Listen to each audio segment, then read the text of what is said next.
Saint Martin যদি দিয়ে দেওয়া হতো আমেরিকাকে, তাহলে কি এ ঘটনা ঘটতো না? প্রধানমন্ত্রী যদি দিয়ে দিতেন। আমি তো সরকারের অভ্যন্তরের অনেক বিষয়গুলো তো আমি আলোচনার মধ্যে ছিলাম।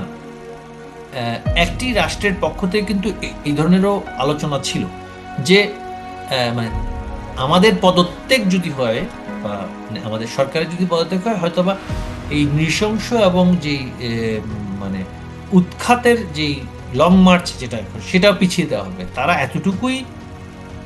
এতটুকুই আহ, আত্মবিশ্বাসী ছিল যে তারা প্রস্তাব দিয়েছে যে তুমি যদি চলে যাও, তাহলে আমি পিছিয়ে দিব তোমার বিরুদ্ধে যেই নৃশংস লং মার্চ পরিকল্পিত হয়েছে সেটাও। এই ধরনেরও আমি কিন্তু আভাস পেয়েছি এবং আঁচ পেয়েছি এবং প্রস্তাবের কথাও শুনেছি। তো সুতরাং আপনি জানেন যে দেশে দেশে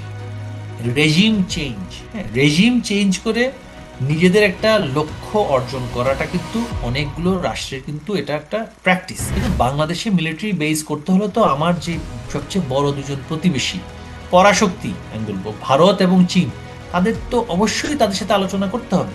আমি চাইলেই যুক্তরাষ্ট্রকে, সেন্ট মার্টিন কেন, আমার দেশের একটা ইঞ্চি কিন্তু আমি আমার সার্বভৌমত্ব ক্ষুণ্ণ করে আমার দুজন মেজর প্রতিবেশীকে আমি সংক্ষুব্ধ করে আমি সেটা করতে পারি না।